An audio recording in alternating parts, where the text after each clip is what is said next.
Alhamdulillah baik, Bu. Pertama-tama ini mau mengucapkan terima kasih karena Mila sudah mau meluangkan waktu menyempatkan hadir ke sini. Sebelumnya Mila sudah tahu apa kegiatan kita hari ini? Belum tahu sih, Bu. Oh, belum tahu. Jadi sekarang hari ini kita akan melaksanakan konseling individual. Sebelumnya sudah tahu apa konseling individual? Belum tahu, Bu. Nah, di sini berjelasin dulu ya apa Ya, itu Bu. konseling individual. Nah, konseling individual itu adalah suatu layanan yang ada di dalam bimbingan konseling yang mana dilakukan dengan cara seperti ini, saling tatap muka. Nanti di sini Ibu sebagai konselornya dan Mila sebagai konselingnya. Nah, di sini Mila bisa menceritakan semua persoalan yang sedang Mila hadapi. Nah, tujuan dari konseling individual ini adalah untuk membantu Mila menemukan solusi dari persoalan yang sedang Mila hadapi.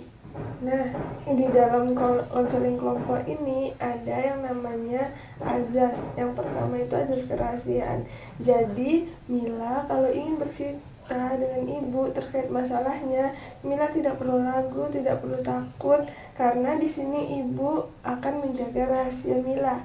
Yang kedua itu azas kesukarelaan. Apakah Mila sukarela datang ke sini? Sukarela, Bu. Sukarela kan?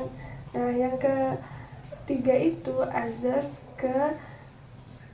keterbukaan. Nah, di sini ibu harapkan Mila dalam bercerita dengan ibu, Mila terbuka tanpa ada yang harus ditutup-tutupin.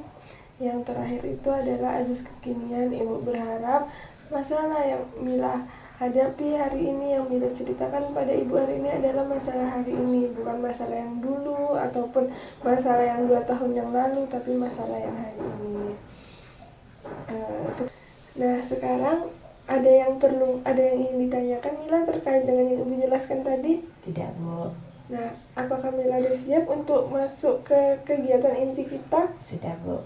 Kalau begitu, silakan Mila ceritakan persoalan yang sedang Mila hadapi. Baik, Bu. Nah, akhir-akhir ini tuh Mila tuh lagi sering kayak menunda-nunda gitu, Bu. Nah, menunda-nundanya tuh kayak dalam tugas kuliah ini kan akhir-akhir ini tuh lagi banyak banget gitu, Bu. Tapi Mila tuh masih sering menunda-nundanya, sering banget malahan gitu. Terus juga menunda-nunda pekerjaan rumah, misalkan kadang Mila mau nyuci baju, tapi ketunda terus, akhirnya nggak jadi nyuci gitu. Nah, itu sih, Bu, masalahnya gitu. Sering menunda-nunda pekerjaan ataupun tugas ya kuliah gitu, Bu. Bisa Mila ceritakan lebih lanjut bagaimana kebiasaan itu bisa terjadi? Nah, jadi gini kan, Bu, kayak pekerjaan rumah misalkan mau mencuci baju tadi, Bu. Nah, sebelum mencuci baju itu tadi ketengok dulu nih HP, jadi kayak scroll TikTok, scroll sosmed yang lainnya. Jadi kayak 5 menit lagi deh nyucinya, 10 menit lagi, bentar lagi, akhirnya nggak jadi, Bu, nyuci bajunya. Jadi kayak ketunda lagi gitu. Tugasnya juga kayak 5 menit nulis, setengah jam lagi scroll, habis waktunya. Jadi tugasnya nggak selesai-selesai. Gitu. Jadi bagaimana, apa yang Mila rasakan waktu Mila menunda pekerjaan Mila itu?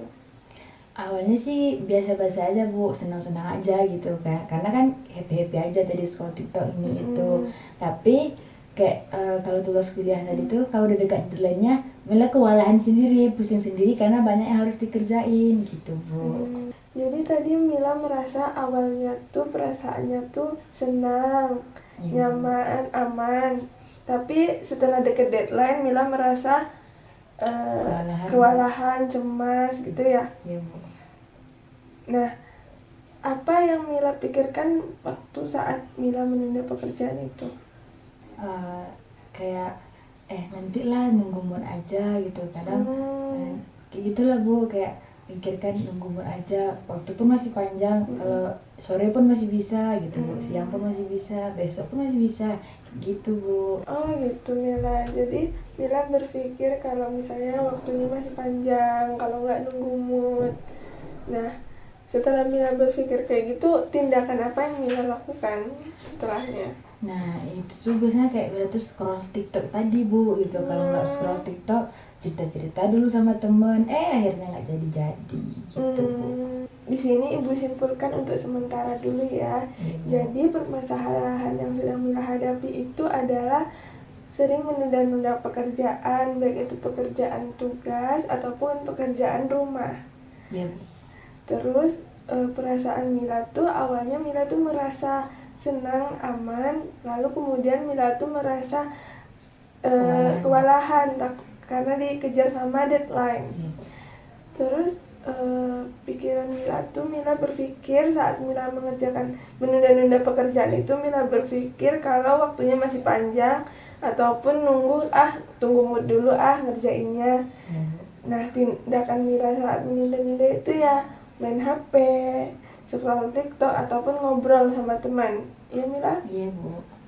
Nah, di sini Ibu mau bertanya, apa dampak yang Mila rasakan ketika Mila menunda-nunda pekerjaan itu? Kalau yang Mila rasakan ya Bu, kayak tugas kuliah tadi Bu, tugasnya tuh jadi numpuk, jadi banyak, jadi tambah-tambah terus tugasnya gitu Bu. Kalau pekerjaan rumah yang nggak selesai, jadi rumahnya jadi berantakan, jadi pusing liatnya gitu Bu. Apa perasaan Mila saat melihat dampak tadi, kayak tugasnya banyak, pekerjaan rumah nggak selesai? Bagaimana perasaan Mila? Nyesel sih Bu, kayak kenapa sih nggak dari kemarin dikerjain gitu. Kalau dari kemarin kan nggak pusing liatnya sekarang gitu Bu.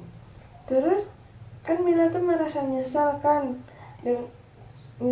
dengan kenapa nggak ngelakuin dari kemarin gitu.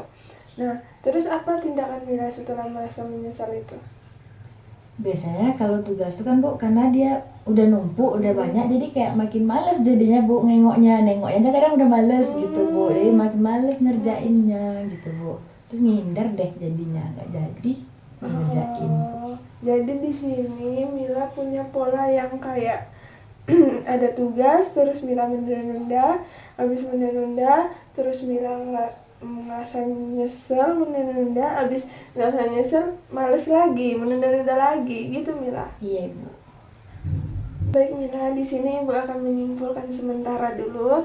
Jadi tadi dampak yang Mila rasakan itu adalah banyak tugas menumpuk, terus banyak pekerjaan rumah yang menumpuk, terus perasaan Mila saat itu terjadi, saat melihat dampak itu Mila menyesal kenapa nggak dari kemarin ngerjain tugasnya gitu.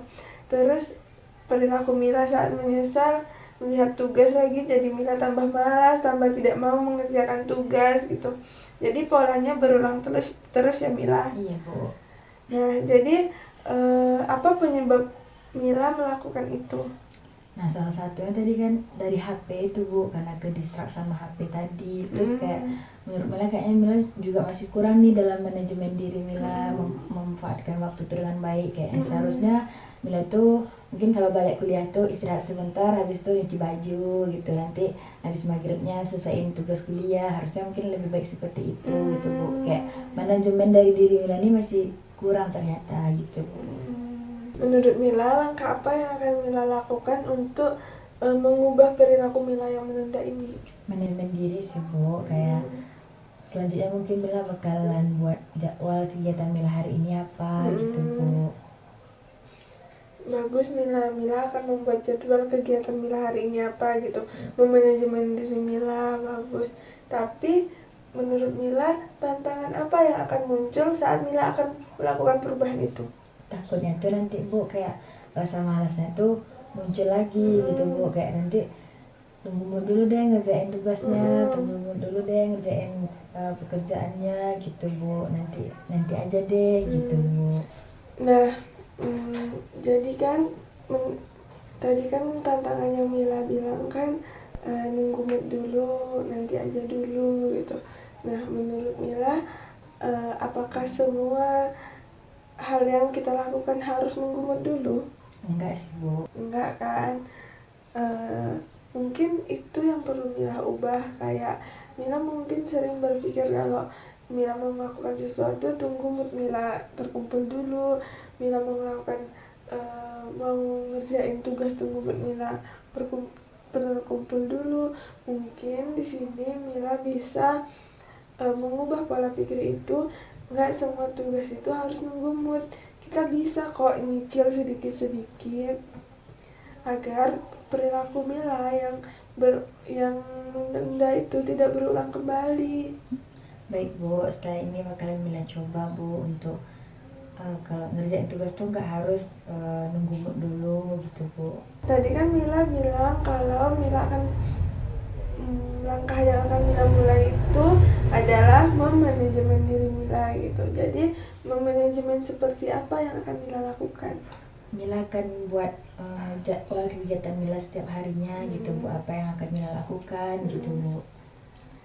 Terus kapan akan Mila lakukan? Setelah pulang dari sini Bu. Jadi apakah sekarang Mila sudah paham dengan apa yang kita lakukan sekarang? Sudah Bu. Bisa Mila menyimpulkannya? Bisa Bu. Silakan disimpulkan. Jadi bisa Mila simpulkan kalau menunda-nunda itu adalah perilaku berulang Bu. Dan untuk mengerjakan tugas tuh nggak harus nunggu mood kok gitu. Kita bisa ngerjainnya waktu itu walaupun sedikit demi sedikit gitu Bu. Caranya itu mungkin dengan tadi cara membuat jadwal kegiatan kita setiap harinya gitu Bu. Mila, jadi di sini Ibu akan menyimpulkan kembali ya. Jadi permasalahan Mila itu adalah menunda-nunda. Nah, menunda-nunda pekerjaan tugas, pekerjaan rumah ya Mila. Nah, jadi di sini perilaku Mila itu terus berulang. Nah, di sini kan Mila akan berubah kan dengan cara memanajemen diri Mila menggunakan menyusun jadwal ya tadi ya. Iya Bu. Nah, dan juga mengubah pola pikir Mila tadi ya, yang awalnya memikirkan bahwa mengerjakan tugas itu menunggu mood menjadi tidak semua tugas itu dikerjakan harus nunggu mood dulu, harus yaitu dengan menyicilnya. Jadi Ibu mau nanya sama Mila, pemahaman baru apa yang Mila dapatkan dari sesi konseling kita ini? Tentang ini tadi Bu, kalau mengerjakan sesuatu tuh nggak harus nunggu mood Bu gitu. Semuanya bisa dikerjakan saat itu walaupun sedikit demi sedikit gitu Bu. Bagaimana perasaan Mila nih setelah melakukan konseling ini? Lega Bu. Lega. Kalau tindakan yang akan Mila lakukan seperti apa? Setelah ini Mila akan membuat jadwal kegiatan Mila Bu. Jadwal kegiatan Mila. Ya Bu. Nah, perasaannya lega setelah bercerita. Nah, apakah Mila akan melakukan konseling lanjutan? Iya Bu. Kapan kita melakukannya? Setelah pulang sekolah Bu. Sepulang sekolah. Di mana? Di ruang BK Bu. Baik. Jadi Mila akan melakukan konseling lanjutan setelah pulang sekolah di ruangan BK ya. Ya Bu. Tanggal 15 Bu. tanggal 15 ini ya. Iya Bu. Oke.